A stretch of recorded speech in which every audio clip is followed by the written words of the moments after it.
Welcome everyone to The Reluctant Chef. I'm Sue Moulton, your Pampered Chef consultant, and I just want to show you how simple it is to make sourdough starter.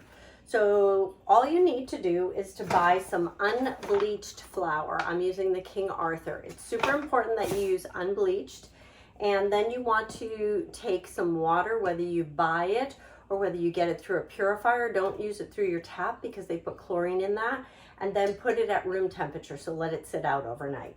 And so all you're going to do day one is you're going to measure 1 cup of flour and 1 cup of water, and you're going to mix it together in your jar. And then you're going to label it day one. So we want to go 1 through 10. So tomorrow what's going to happen is we're going to have a little setting on our ball jar here. You can use a rubber band. This happens to just be a lettuce wrap. And you're going to put it around the jar, and you're going to see where it's at when you first mix it up.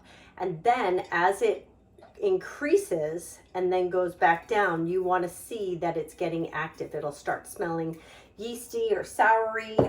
And then the next day, you're going to pour half of that off. Now, don't waste it. You can pour it into the trash, but we make a pancake, a sourdough pancake, and we put the Pampered Chef everything bagel seasoning on it. It is yummy. And so we use that leftover. So you're going to pour off half each day, and you're going to add equal amounts of flour and water, flour and water, flour and water. And each day your jar should rise and lower. So you're feeding it each day so that it'll continue to grow, but you have to take some away. Otherwise your food will not keep your yeast growing. And it grabs the yeast from the air. It's natural in our air.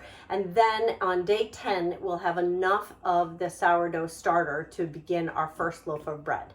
And then you can put your sourdough starter into the refrigerator and feed it once a week. And I'll tell you more about that later, but I just wanted to come and show you how to get started.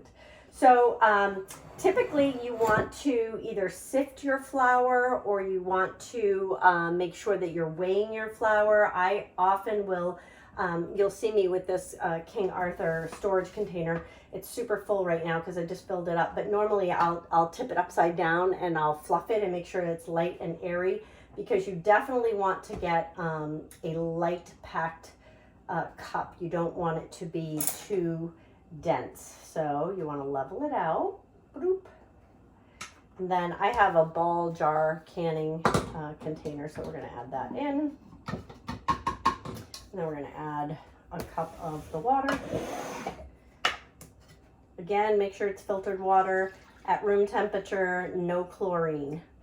Super important. We don't want to be killing our yeast spores as they grow. And that's it, folks. Then I'm going to put my little check mark next to day one. So I'm going to take my little chopstick and I'm just going to mix it up. And I'm going to set my band where it begins at the bottom. And then each day, as it rises and it grows up, I'm going to move the band so I can see how much it's growing. So stay tuned. And if you live near me and you want some sourdough starter, I'll see you in 10 days.